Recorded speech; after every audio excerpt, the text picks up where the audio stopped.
scenes from the 10 hottest movies of 1986, all set to the theme music of the hottest one of them all. They're the movies that did the best at the box office. You made them the top 10 moneymakers of the year.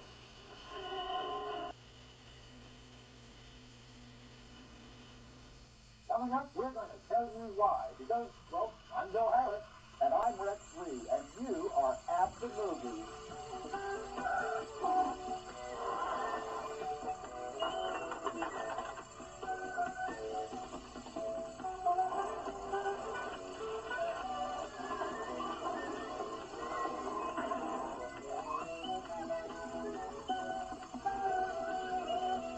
The Blockbusters of '86.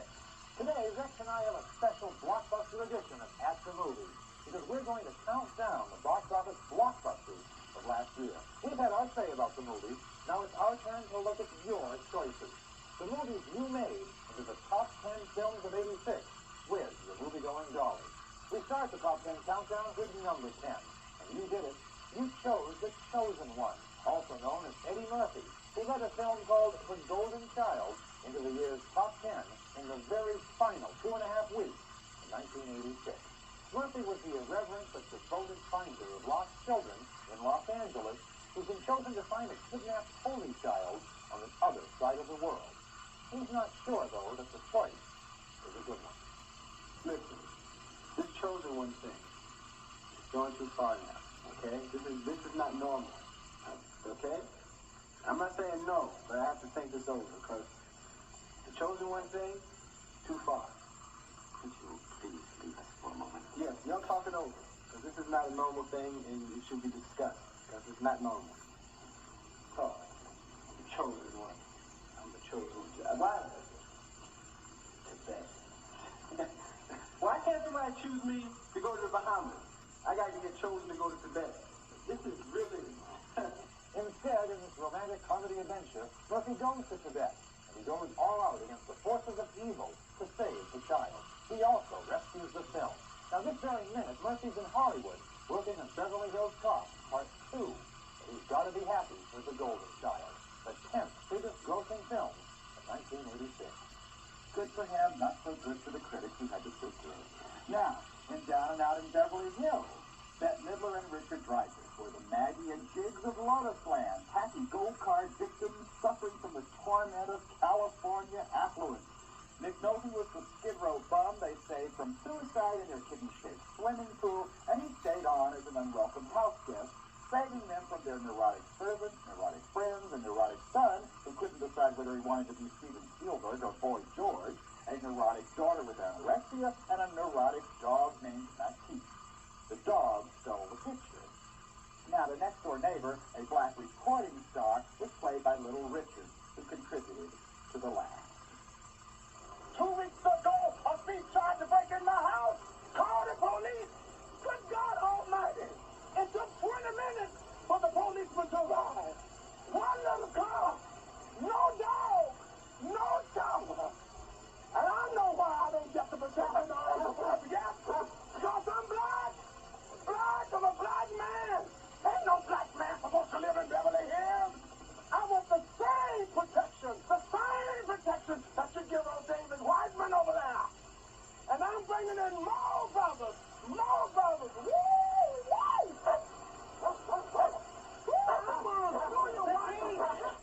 I didn't find the nouveau riche vulgarity of designer toothbrushes, dog psychiatrists, and trendy West Coast fashion victims funny enough to sustain a full-length film, but audiences disagree. They flocked to Down and Out in Beverly Hills to the tune of $61 million, making it the 9th most popular film of 1986. I still think the dog stole the picture. I'm the biggest fan of Mike the Dog there is. He's sensational. Opinions are divided right here between Rex and me on number 8, and all across the country as well, as to whether director John Hughes knows his youth films. But young people of all ages seem to love Matthew Broderick and to love Ferris Bueller's Day Off. He was a hooky-playing high schooler with an easygoing philosophy about life and about his friend's father's Ferrari. The 1961 Ferrari 250 GT California. Less than 101. 3 years restoring this car. It is his love. It is his passion. It's his fault he didn't lock the garage. Ferris, what are you talking about? Ferris, my father loves his car more than life itself. Then the priority so far out of whack doesn't deserve such a fine automobile. No. Apparently, you don't understand. Wow, Ferris? Matthew Broderick delivered some smiles and some very big laughs with Ferris Bueller's Day Off. And director John Hughes, creator of films from Pretty in Pink to The Breakfast Club, found himself not with just another winner, but with the 8th largest grossing film of last year, with a sometime student named Ferris Bueller. I'm still taking the day off on that one. Number 7 on the popularity poll, Ruthless People. When it opened in the middle of June, I predicted it would be the last riot of the 1986 box office summer, and I was right. It kept audiences roaring to the tune of $72 million. Ruthless People was a mad farce from the makers of Airplane, with more plot twists than a Texas tornado. It was about murder, blackmail, and kidnapping, and nothing went right for anybody in that movie, including the kidnapper, Judge Reinhold, when he went to pick up the ransom money. Who the hell are you? What the hell is going on? I'm robbing you! Stop him! Did you shoot me? No, you moron. There's police all over the place. Hundreds of them. Do I look that stupid? Yes, you do. She shot at me. Where's your gun? Well, you're too sharp for me. You got me figured out. I don't have one.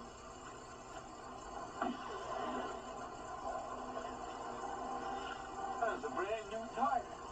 I don't approve of all of the box office blockbusters of the year, but Ruthless People was one of my favorites. It proved that if comedy is king, Bette Midler must be the crown princess, and the result was a screwball farce that even the Marx Brothers would find amusing. Also, a bawdy, X-rated, high-tech lunacy that had a 1980s sensibility that proved people still know how to laugh if you just give them something worth laughing at.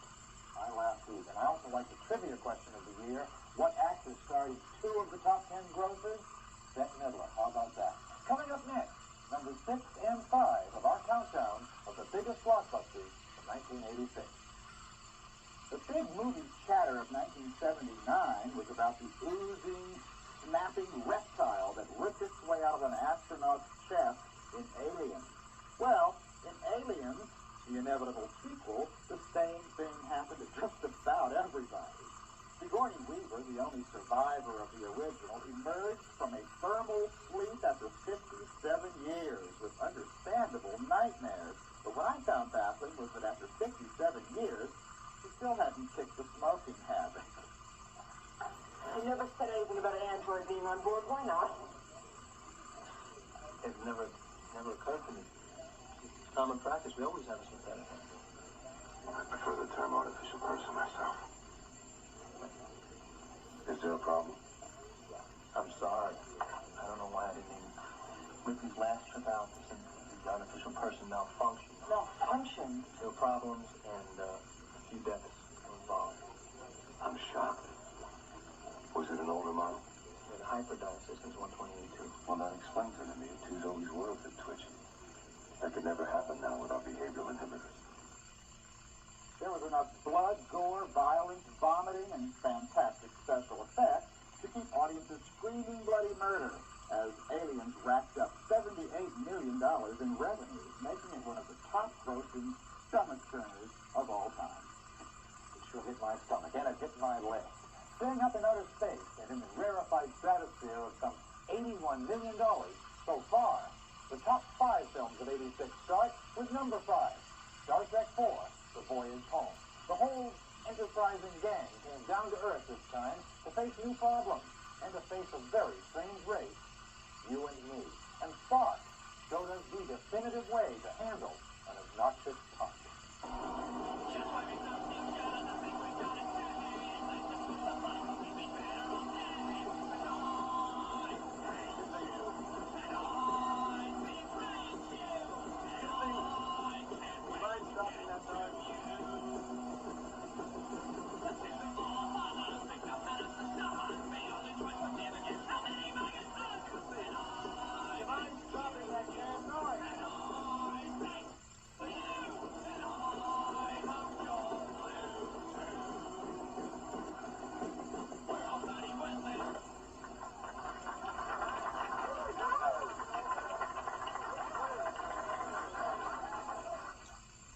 I'd known it was that easy. Kirk, Spock, Bones, and company, William Shatner, Leonard Nimoy, DeForest Kelly, the whole gang returns in Star Trek 4. And right here on At the Movies, William Shatner told us there will be a Star Trek 5. In the meantime, this highly enjoyable and humorous edition became the number 5 blockbuster in 1986. Coming up next, more blockbusters, numbers 4 and 3.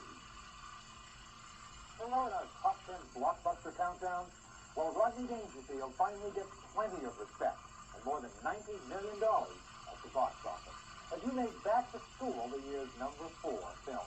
Rodney's average Joe becomes Joe College, getting low humor out of higher education. He was a fun-loving millionaire who acted like it, and he spent like it.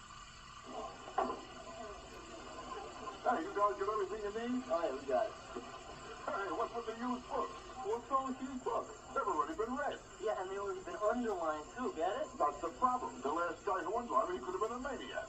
Hey, get these guys some new books. Get some new books, will you? I'll tell you what, charge it to me, too. Okay, here, pick a card. Yeah, I'm taking 4 of those school sweaters, a bunch of pennants, some of those beer mugs, a few of these fuzzballs you cheer with, and... Hey, folks, it's on me. Shakespeare for everyone, okay?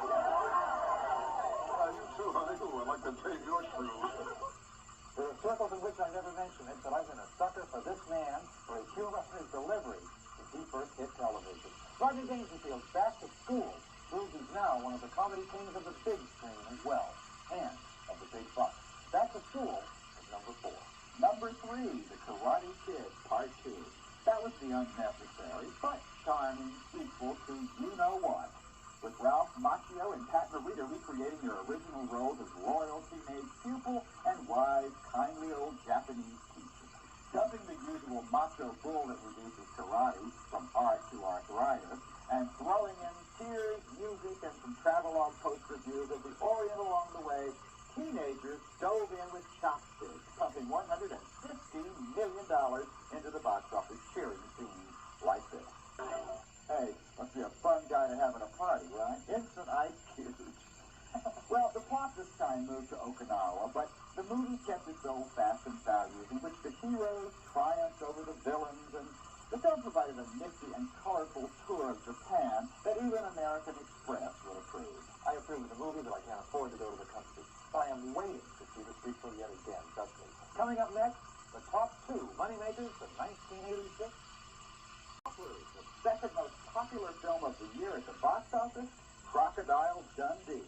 And it proved there's still an audience out there that's hungry for heroes, even if you've got to send all the way to Australia to get them. It made a star out of Paul Hogan, the outback jungle Jim who has already popularized Australian beer commercials on American TV, and it broke box office records everywhere it plays. Part African Queen, part Tarzan's New York Adventure, Crocodile Dundee was the tale of a safari hunter who invaded Manhattan, and it was a surprise sensation with both critics and customers. And in scenes like this one, you can understand why it became the second most popular moneymaker of the year. You can dance like Fred Astaire. Confronted with pimps, prostitutes, thugs, and muggers, or just plain New York high society, Crocodile Dundee combined innocence and rugged back-to-nature charisma in a clash with a primitive culture of a different kind. Phenomenally, the picture has grossed more than $123 million to date, giving new meaning to the word sleeper. Now, as sure as New Year's Eve follows Christmas Day, you can rest assured some screenwriter's word processor is working overtime, already planning Crocodile Dundee meets Rambo. It'll be no comparison, no fight. I find that the most exciting thing about Dundee to me is that one man did it. One man saw his personality, his style. Paul Hogan just took it and walked with it. And it didn't cost all that much to make. And look how much money it's made. And the A lot of sequel, studios didn't want it. that's right, they passed, but he showed them, and the sequel is on its way. But Crocodile Dundee leaves us now with only one. The number 1 film of '86. $50 million ahead of the big crocodile from Australia. It was the all-American big gun. It was Top Gun.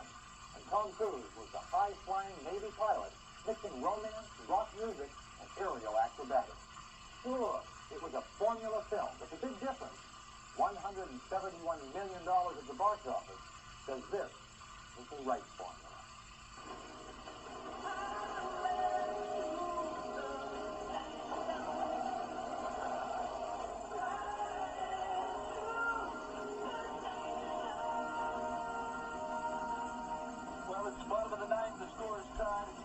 big one. You up for this one, Maverick? It's a walk in the park, Kazanski. Contact, multiple bogeys, 165. 2 miles. Looks like they're going away from us. All right, Dan. Tally ho, right 2 o'clock. I'm in. I'm in.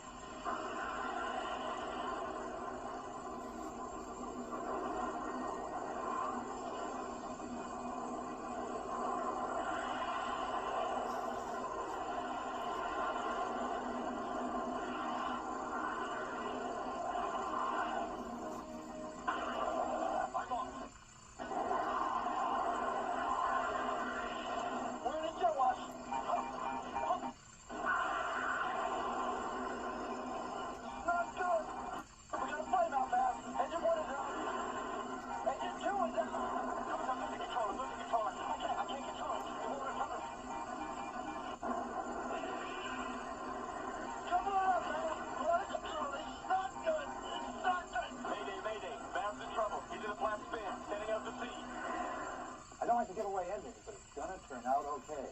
There was co-star status for love interest Kelly McGillis and sidekick Anthony Edwards. But Top Gun belongs to Tom Cruise and to the same movie-making team that hit big with films from Flashdance to Beverly Hills Cop. Top Gun was #1. Incidentally, 5 of those top 10 titles were from just one studio. Paramount Pictures just couldn't be happier. You, as moviegoers, spent more than $900 million for tickets to those top 10 films alone. And in the end, after all the discussion about movies, they're good, they're bad, they're artistic, they're terrible, they're indifferent, almost $4 billion was spent at the box office, making 1986 the second best year in the history of movie making. Isn't it interesting that not one of the pictures the public went to see and paid money to see appeared on our 10 best list? It is. These are the ones for the public. These were the good adventure, the good stock and rock and the comedies, the entertainment. Proving that there is a wide gap between critical response and just plain audience entertainment. But I have to admit, But I like a lot of these. I was going to say the same thing. You know, a lot of these, And I'm still shocked over how much I really did like Crocodile Dundee. I think that's a terrific movie. Well, that just about wraps up this special edition of At the Movies. Next week, we get back to this year with the latest films for 87. Until then, I'm Red Cruz. and I'm Bill Harris, and we'll see you at the